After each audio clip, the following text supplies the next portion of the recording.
kasih telah meluangkan waktunya untuk kami interview. Kami dari mahasiswa Fakultas Teknik jurusan Arsitektur Warna Dewa ingin menginterview Bapak terkait tugas yang telah diberikan kami dalam mata kuliah metode perencanaan arsitektur. Nah, sebelumnya perkenalkan, nama saya Dinda dan rekan saya Nandini, Pak. Baik, untuk pertanyaannya mungkin bisa Bapak jelaskan bagaimana biografi Bapak dan latar belakang Bapak sendiri. Ya, terima kasih. Perkenalkan, nama saya Ikut Gede Bagiarte, ST, Sarjana Teknik Arsitektur. Dari awalnya orang tua, basic orang tua itu adalah seorang kuli bangunan. Nah, dari sana bergerak, dari tamat SMP bergeraknya ke SMK 1 Denpasar. Dulu namanya STM Negeri Denpasar. Ngambil jurusannya bangunan. Karena orientasinya tamat dari STM bisa bekerja kan. Kita punya basic dari segi konstruksi. Kemudian tamat 94, akhirnya kuliah di Universitas New General, ngambil jurusan arsitektur. Itu sambil kerja, jadinya pagi kerja, sore kuliah. Kenapa ingin menjadi arsitektur gitu? Sebenarnya dulu hobinya menggambar. Memang ya dari hobinya menggambar, tapi menggambar bukan menggambar seni rupa itu enggak, tapi menggambar yang gambar teknik itu loh, dalam artian kita kalau menggambar seni itu kan skala itu kan tidak diperhitungkan, tapi menggambar teknik itu kan kita menggambar ada unsur seni, kemudian skala diperhitungkan, jadinya beberapa skala yang dibutuhkan. Itu jadinya lebih cenderung ke menggambar. Kemudian dari tamat 94 kuliah itu tamatnya 2001. 2001 tamat kuliah.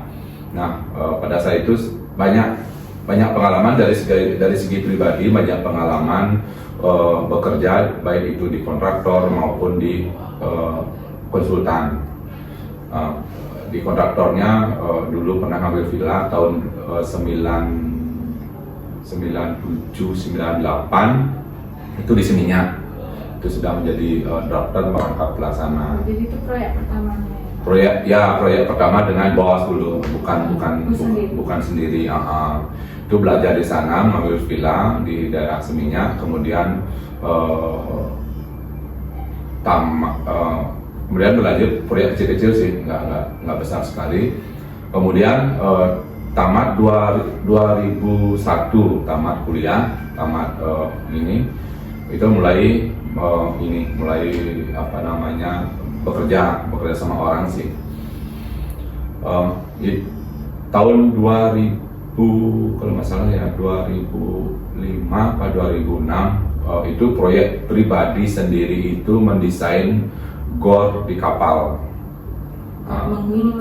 Bukan yang di jalan raya kapal itu loh, yang di Pura. Ya itu dikasih mendesain itu mendesain pribadi, cuman pakai benderanya pinjam sama teman itu. Kemudian pada saat itu mulailah lanjut ke pekerjaan itu kayaknya dibangunnya setahun atau 2 tahun berikutnya baru dibangun. Kemudian itu selanjutnya ya begitu, lebih saya mendesainnya lebih ke gedung-gedung perkantoran, terus kemudian rumah tinggal sampai sekarang. Itu secara ini dulu istilahnya pengalaman pribadi. Ya Pak, Ya. Tadi Bapak kan sempat cerita kalau Bapak tuh pas kuliah sambil kerja juga Pak. Nah Bapak tuh bagaimana cara Bapak mengimbangi kuliah sambil kerja, karena dilihat dari tugas-tugas kuliah pun juga sudah cukup banyak gitu Pak. Gimana Bapak caranya mengimbangkan? Pada saat kuliah sambil kerja, jadinya kita harus bisa ngatur waktu. Jadinya pagi jam 8 mulai ngantor, terus pulangnya jam 5 kan. Jam 5 pulang mandi langsung kuliah. Kuliah datangnya kalau nggak salah sih jam 9 lah. Jam 9 dari jam 9 tuh begadang sampai jam 1 jam 2 setiap hari. Setiap hari. Jadinya begadang, kemudian dulunya masih pakai ini ya, bukan pakai AutoCAD kayak sekarang, masih pakai manual, mesin gambar ya. Jadinya ya mau gimana lagi, dalam artian yang pertama masalah uang, karena kita perlu uang, karena orang tua nggak mampu dulunya. Kemudian yang satu ingin juga ya sarjana lah, kita harus punya cita-cita, istilahnya tamat dari segi arsitektur. Itu makanya kuliah saya itu selama 7 tahun. Kalau sekarang 7 tahun udah DO ya? 7 tahun setelah itu DO lah. Setelah itu DO ya. Coba angkatan saya dulu itu pertama kali tamat. Jadi tahun 9 yang kuliah tamat 9 yang kuliah 94 ada yang sampai 8 atau 9 tahun baru tamat. Ya pertama kali, maksudnya angkatan 94 pertama kali tamat gitu. Ya begitulah, dalam artian pada saat memang mau ujian akhir, dulu studionya itu kalau nggak salah sampai studio 6. Terus sekarang studio berapa? Masih studio 6 ya. Studio 6 lumayan sih. Studio 6 tuh hampir bikin ini, kita mau bikin apa namanya istilahnya, gambarnya gambar lengkap sih, bangunan kalau nggak salah sih bangunan tinggi sama bisa bangunan tinggi sih kayaknya waktu itu semester berapa tuh bangunan. Kalau di Jenderal kan dapat ini juga arsitektur nasional Bali. Itu hampir sama dengan studio dia, cuman kita menggambarnya itu lebih banyak ke bangunan tradisional. Ya begitulah, yang namanya tidur itu bisa tidur di atas meja zaman dulu, zamannya saya kuliah gitu. Kalau sekarang sih kayaknya gambar itu bisa copy paste ya. Tapi tetap aja susah. Ya itu harus ini, dalam artian kita sebagai sebagai mahasiswa arsitektur, jadinya kita boleh kok melihat melihat karya orang gitu, terus sedikit mutilasi karya orang gitu, seperti dalam artian boleh kita menjiplak buat kesini, itu kan ya yang namanya tidak dipatenkan sekali, maksudnya dalam artian kita menggambar itu bisa ambil gini lah, istilahnya idenya bagus, mungkin kita tambahin kan. Tuh ya, kalau dulu zaman saya bisa menjiplak, cuman tidak bisa copy paste. Kita harus menggambar sendiri, pakai mesin gambar kayak zaman dulu kan. Orang dulu waktu zamannya tugas akhir, gambarnya ya ini manual, pakai kertas kalkir, di blueprint diperbanyak, bukan di fotokopi tapi blueprint namanya. Bisa lembarannya itu kalau nggak salah seukuran kertas ini tuh 120 kali panjangnya, nggak terkira. Gitu, itu pengalamannya. Mungkin bisa lanjut ke CV Adiratna langsung ya Pak ya. Untuk latar belakang berdirinya CV Adiratna itu bagaimana ya Pak? Latar belakang CV Adiratna ini berdiri itu sebenarnya kan berawal dari Bapak punya dapat proyek pemerintah, jadinya proyek pemerintah. Nah di sana ada keinginan untuk mempunyai badan hukum yang jelas. Dalam artian kita mengambil proyek di pemerintah, jadinya punya punya legalitas. Nah, punya legalitas. Dari sana ada keinginan untuk punya usaha biar istilahnya kita memperkenalkan diri ke instansi pemerintah bahwa saya lah yang punya ini, gitu. Saya yang punya CV Adira ini, gitu. Kemudian 2004 dapat proyek, 2005, 2006, nah 2007 sebenarnya CV Adiratna ini saya ambil alih sebenarnya. Ambil alih dalam artian tidak membangun dari nol. Jadinya tahun 2007 akhir legalitas atau dokumen dari CV Adiratna ini kan dijual sama pemilik yang lama. Pemilik yang lama, terus saya lah yang membeli. Kemudian di akte itu kan yang namanya perusahaan kan, kalau perusahaan konsultan itu kan dokumennya yang penting. Dokumen berupa akte pendirian sampai akte perubahan. Jadinya sudah beberapa kali ada perubahan. Terakhir 2007 saya yang beli, langsung akhirnya ada namanya membuat akte perubahan. Jadinya nama yang pemilik lama keluar, nama pemilik baru, saya dan istri masuk sebagai direktur dan komisaris. Sama juga perusahaan besar juga sama. Kalau perusahaan besar yang PT itu kan dia komisaris siapa, penanggung jawab siapa, nah ada di dalam akte perusahaan. 2007 saya mengambil alih itu karena sudah dapat proyek waktu itu, proyek pemerintah kebanyakan, ya baik sekolah, puskesmas atau gedung gedung kantor, sampai sekarang. Sampai sekarang 2022 ya. 2022 hampir 15 tahun ya. 15 tahun ya, 15 tahun. 15 tahun. Nah, itu awalnya dapat perusahaan itu 2007, tapi sebelumnya itu saya sudah bergerak di dunia konsultan. Tapi perusahaan itu minjem jadinya. Kita bukan kita yang punya, pinjam dulu ke teman untuk memang karena di proyek pemerintah itu konsultan perencana, kontraktor itu harus jelas berbadan hukum.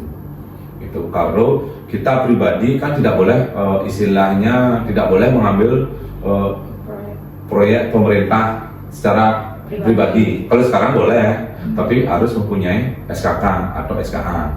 Kalau dulu kan harus berbadan hukum karena berhubungan dengan keuangan. Keuangan itu harus masuk ke rekening perusahaan dan itu kena pajak. Itu kan harus berbadan hukum dan mempunyai NPWP, nomor pokok wajib pajak itu. Setelah dari 2004 ada dapat beberapa proyek. Akhirnya 2007 ada keinginan, 2007 awal sih ada keinginan untuk punya perusahaan. Kebetulan dapat, langsung beli. Kita juga belinya itu berdasarkan pengalaman perusahaan itu masih nyangkut di sana dia. Karena dia namanya itu tidak boleh berubah, dia nama perusahaan itu nggak boleh berubah. Dia. Pemilik boleh berubah, tapi nama itu jangan dirubah, itu tidak boleh berubah dia. Karena akte dari awal sampai akhir akte itu harus ini. Gitu. Kecuali memang dia dia berubahnya meningkat ya dari CV ke PT, boleh dia berubah nama. Tapi kalau sudah CV tetap walaupun pemiliknya nanti berubah berapa kali, nama CV-nya itu tidak boleh berubah dia.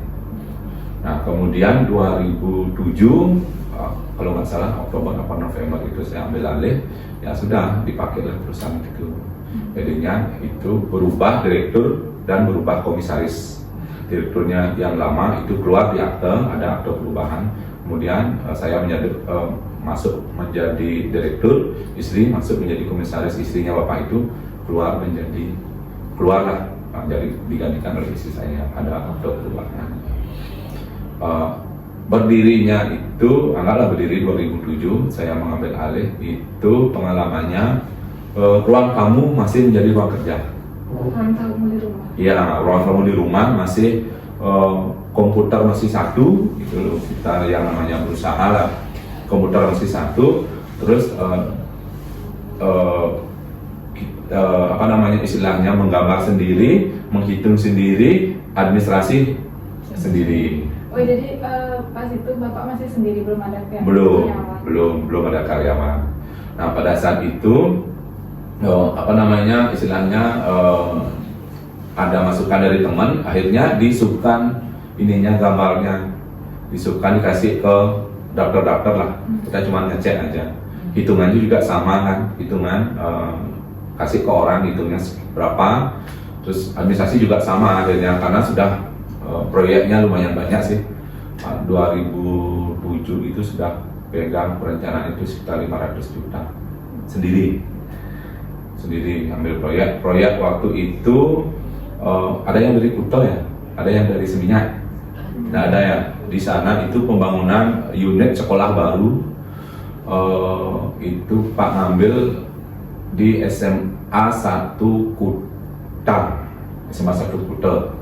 Ya masuknya lewat di Padang Sabian Pelot di apa namanya Padang Subuh masuk ke barat. Itu daerah di sana. Sana kami desain kalau nggak salah ini gedungnya lantai 3, lantai 3, lantai 2, lantai 3 gitu. Untuk O gitu lah. Tuh sudah mendesain waktu itu. Kemudian sama SMP 4 Kuta Selatan di Benua. Kebarangan waktu itu. Kebarangan waktu itu proyeknya 2007. Ya pembangunannya 2008. Tapi pembangunannya bertahap sih gedungnya. Sekarang gedung ini satu dulu 2009 lagi satu gedung sampai selesai gitu pengalaman sampai sekarang. Kemudian 2000 di rumah saya tinggalnya di Jogja. 2007 sampai 2012 masih ini dia apa namanya ruang tamu itu menjadi ruang kerja. Itu ada 2 ruangan ini sebesar ya ruang tamu sama ruang ini tuh 2 inilah, 1 inilah jadi 2 ya. 2012 akhirnya keluar dari rumah untuk bisa dalam artian kita lebih berkembang lebih banyak di sana. Waktu di rumah dulu pegawainya sekitar 6 atau 7 sudah kewalahan tempat lah. 6 atau 7 waktu itu. Dari 2012 pindahnya ke Penatih di Jalan Trenggana. Itu kontrak selama 4 tahun di sana. Pegawainya karena proyeknya banyak dulu sampai 10 atau 12 itu.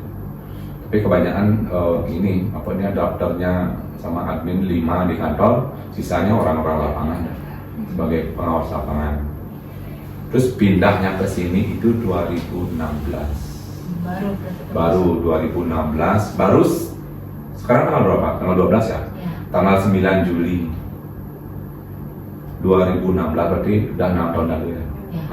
6 tahun lalu pindah ke sini, investasi sama ibu juga sama istri beli tanah di sini. Terus 2016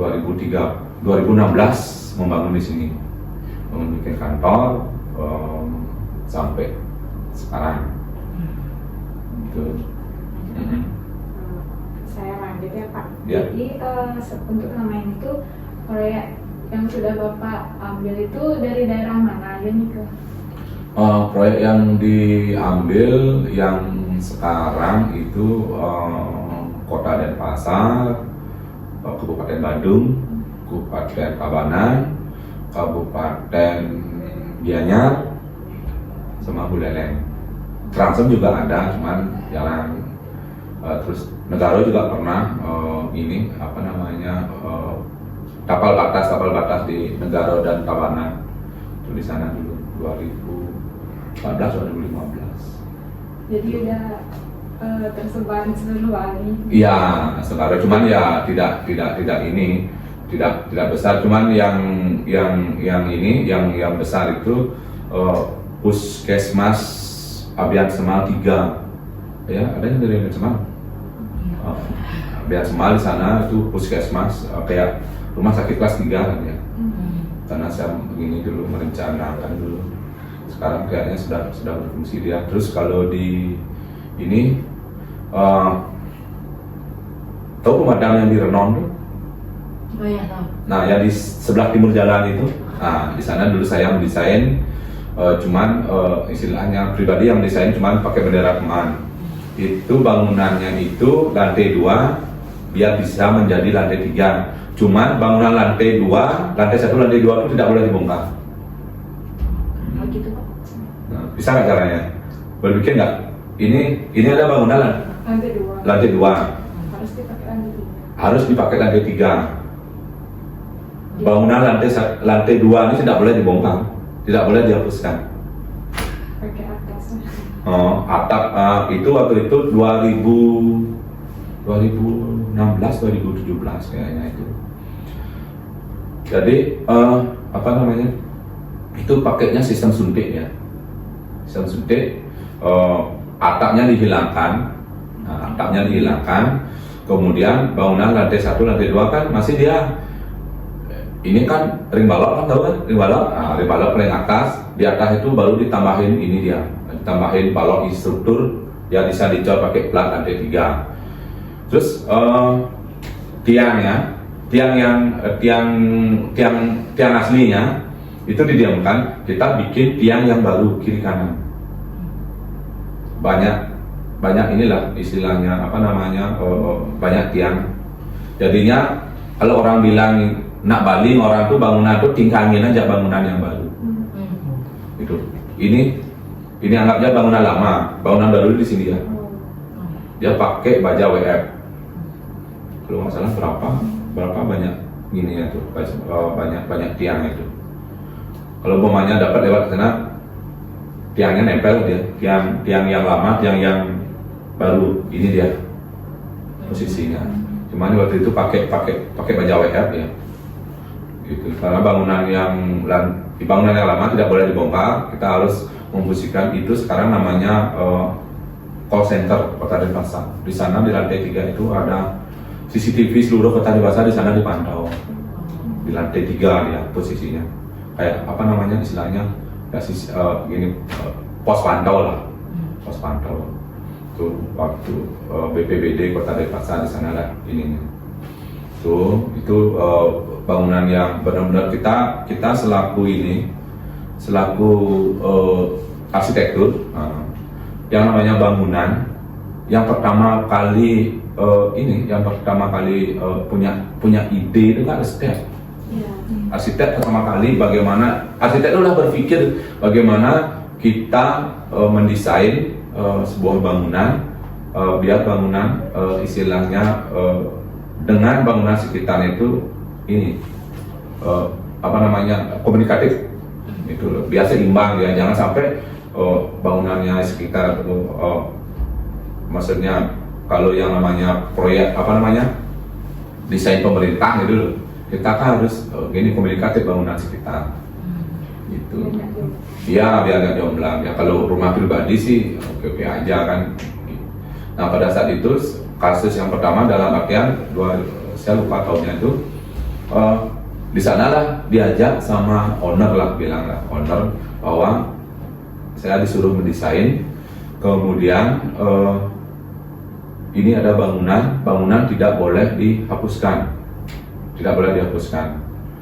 Jadinya kita selaku arsitektur, selaku desainer lah bilang, kan berpikir nih, gimana caranya gitu loh. Akhirnya berpikir keras, konsultasi dengan orang sipil. Kalau begini bagaimana gitu. Yang namanya sipil dan arsitektur itu kan kayak, ya kalau dibilang kita manusia itu kembar siam. Ya, kembar siam antara arsitektur dan sipil, kembar siam ya. Kalau tidak ada sipil, arsitek nggak bisa jalan. Nggak ada arsitek, sipil nggak bisa jalan. Walaupun orangnya sama, tapi ilmunya kan beda ya. Nah, kemudian pada saat itu dikasih kasus, akhirnya berpikir ya udah, jadi bangunan lama kita diamkan, cuman potong atapnya sampai di atap di atas ring balok itu dihilangkan, kita bikin beton pakai baja WF ya, didirikan, bawahnya pakai bor file, tahu bor file? Pakai bor file ya di sana, karena kedalaman tanahnya kurang lebih berapa? 10 apa 15 lupa ya. Sana daerah rendah kan, daerah dataran rendah dia dibor, pakai bor file, buatkan fondasi, baja WF masuk, baru di setel, baru dicor, dengan cornya pakai bondek. Oke, bawahnya alasnya pakai bonet terus pakai wellness baru dicor. Itulah ininya sedikit yang namanya apa namanya kasus yang kita harus pecahkan sebagai seorang arsitektur. Kalau mendesain ya yang biasa-biasa sih mungkin nggak ada ini ya. Biasanya kalau yang mendesain istilahnya yang sedikit rumit itu rumah tinggal. Karena apa? Karena setiap orang punya selera sendiri. Rumah tinggal, walaupun yang namanya kantor itu pakemnya sama dia. Yang rumah tinggal, kadang-kadang secara arsitektur tradisional Bali, ton atau dapur kan keluar kau, gitu. Terus kalau rumahnya itu udah jalan, keluar kau kan dibuka dapurnya. Iya. Terus kalau kita kukuh dengan aturan itu kan, kita akan bentrok dengan yang punya rumah kan. Terus kalau kita taruh di belakang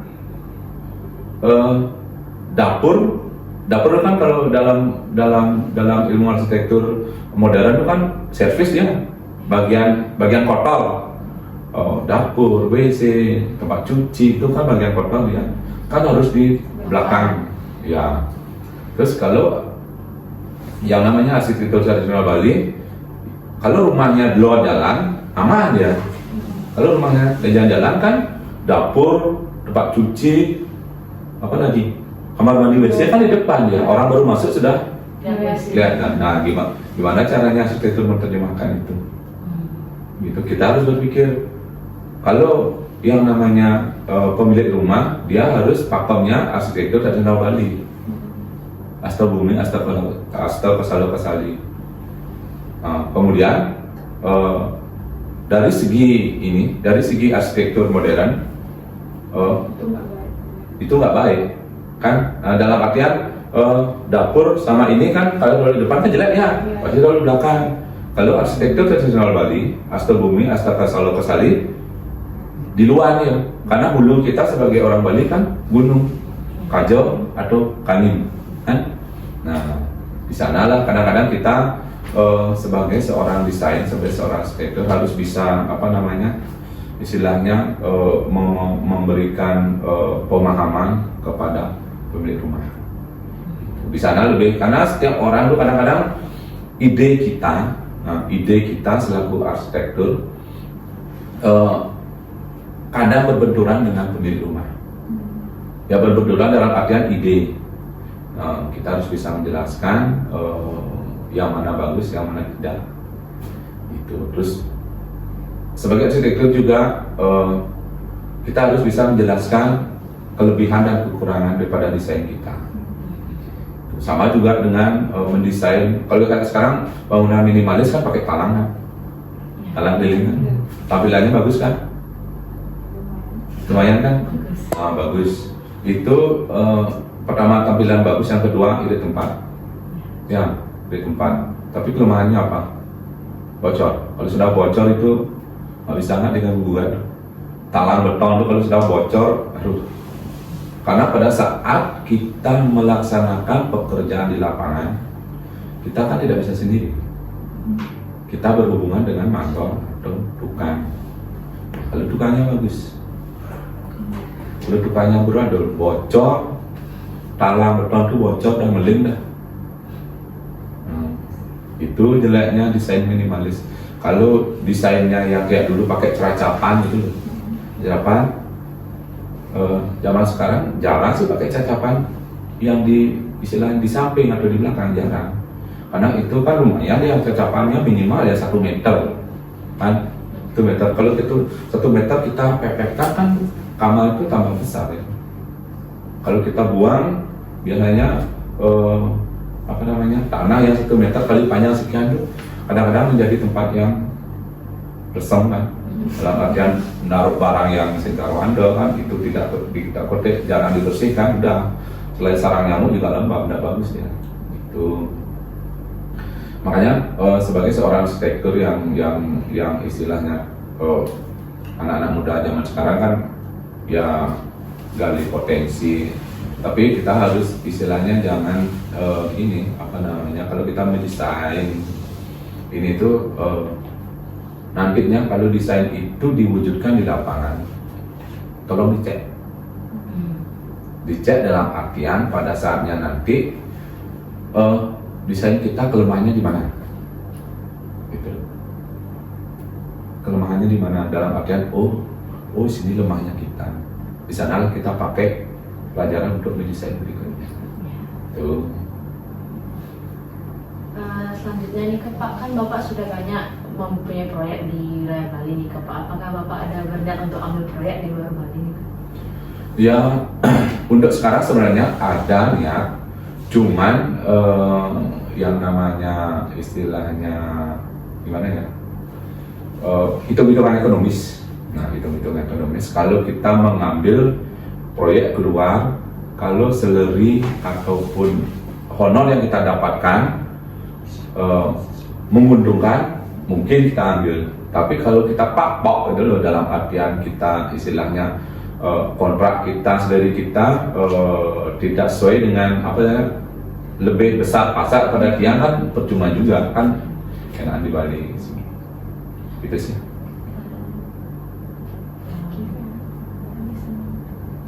Kan tadi Bapak dapat bilang Bapak biasanya ngambil gedung perkantoran atau perumahan gitu. Kenapa bisa Bapak ngambil yang itu, sukanya kenapa Bapak ngambil itu, kenapa nggak yang lain? Oh, karena kadang-kadang kita ini Bapak kan karena basicnya arsitek, lebih banyak lebih senang ke gedung. Jadinya kalau arsitek tuh lebih banyak ke gedung, baik itu gedung perkantoran, hotel, villa, yang itu kan apa namanya, yang kita sebagai seorang arsitektur lebih banyak kita berkutat di gedung.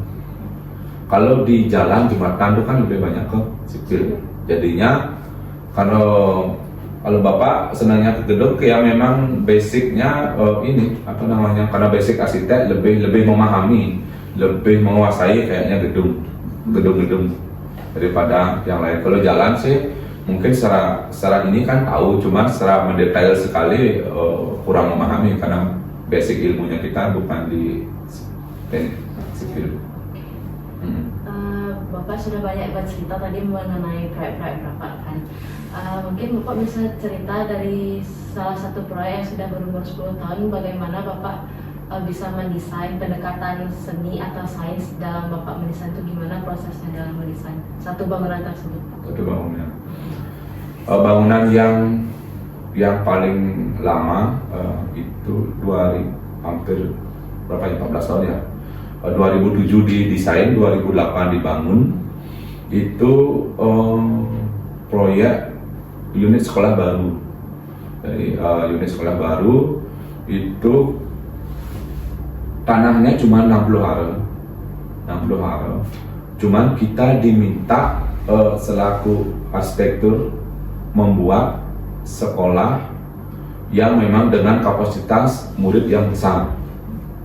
Bagaimana caranya? Tanah yang cuma 60 hara, kalau nggak salah 60 kali, bukan ya, 20 kali 30 kayaknya, ya total tuh 60 hara. Jadinya kita sudah dikasih data bahwa muridnya sekian, murid gurunya sekian, terus kapasitas parkir sekian, terus gedung yang dibutuhkan ini gitu loh. Jadinya kita berpikir di sana dalam artian bagaimana kita memaksimalkan ruang yang ada, lahan yang ada dalam untuk mendesain. Jadinya pada saat itu Bapak membuat desainnya bentuknya O. Jadinya tidak nyamdu bolong ya. Di bolong itu sebagai lapangan basket. Jadinya kiri kanan, muka belakang itu gedung. Karena memang dari segi apa namanya, yang namanya analisa ruang, pasti belajar ya analisa ruang ini. Ya, belajar analisa ruang, kapasitas dan fasilitas yang dibutuhkan, kan pasti udah kan. Nah di sanalah fasilitas yang dibutuhkan, kapasitas berapa yang dibutuhkan, aktivitas apa yang dilakukan, Nah, itu kan analisa ruang kan. Iya. Nah di sanalah kita harus, di sanalah ilmu arsitektur kita keluar. Itu kita ada ruang, ada lahan sekian, kapasitas yang dibutuhkan sekian, terus aktivitas apa aja, fasilitas apa yang dibutuhkan. Ya, di sanalah kita mendesain. Jadinya dengan ini hasilnya ya semua bangunan berlantai 4 kalau nggak salah. 4 di sini aja 2. Karena itu ruang kantor pun di bawahnya itu ruang kepala sekolah, waka dan tata usaha dan ruang guru, di lantai 2 menjadi aula. Karena dia harus minta aula. Kalau kita sudah istilahnya kita harus berpikir pintar-pintar kita memberikan suatu argumen, sebagai seorang arsitek argumen bahwa dengan luasan sekian bangunannya di sini harus begini. Di sini ruang kelas 4 lah, sananya 4 ruang kelas, atasnya 4 berarti satu ini itu 16 gitu. SMA 1 Kute. Lokasinya di Seminyak ya. Terus di yang bagian selatan itu ada lab komputer, lab bahasa, lab biologi, di sana ngumpul labnya. Di sini ruang kelas kiri kanan. Itu di tengah itu ruang basket, di depannya kantor, kantor guru, di depannya aula itu ruangan olahraga sama ruangan pacaran. Sudah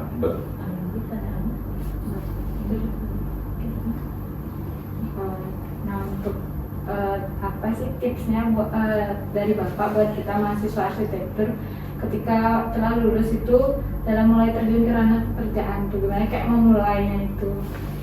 Nah, tipsnya buat anak-anak semua ya, anak-anak Pak adik-adik nih. Pertama kali kalau sudah tamat nantinya jangan dulu berpikir mencari uang. Nanti yang penting kerja sesuai dengan basic kita, misalkan sesuai dengan basic kita, baik itu drafter ataupun kita terjunnya ke dunia konstruksi menjadi istilahnya quality control di lapangan gitu, atau kita ngikut sebagai seorang drafter atau arsitek junior, ikuti aja dulu. Jangan berpikir bahwa saya harus dapat selisih sekian, saya harus dapat ini, jangan dulu. Karena pada saat itu sama kita dengan meloncat ke seberang, kita harus mencari batu yang lebih kecil, loncat, baru kita sampai di seberang. Itu. Jangan dulu berpikir, ada 2 gambar, terus kita harus ini, jangan. Karena setiap kantor, setiap proyek, setiap bos, owner, pasti kita mendapatkan pelajaran yang baru. Ilmu itu akan terus berkembang. Kemudian di proyek almanya kita mendesain ini, terus anggapnya kontraknya 6 bulan itu misalnya, pasti dapat pelajaran baru. Loncat ke sini, sama juga pasti mendapatkan pelajaran yang baru. Itu. Jadi kita harus fokus pengalaman dulu ya. Pengalaman dulu, karena Bapak sendiri dari 94 bekerja, tamat STM tahun 94 bekerja sampai sekarang masih senang juga ini dalam artian mencari ilmu dalam artian kita yang namanya manusia kan asal terus ingin belajar pasti akan berkembang. Oke. Mungkin sekian aja pertanyaan yang bisa kami bertanya-tanya langsung ke Bapak. Terima kasih untuk waktunya saat ini Pak. Mohon maaf bila ada salah kata. Jadi kami tutup dengan Om Santi. Ya.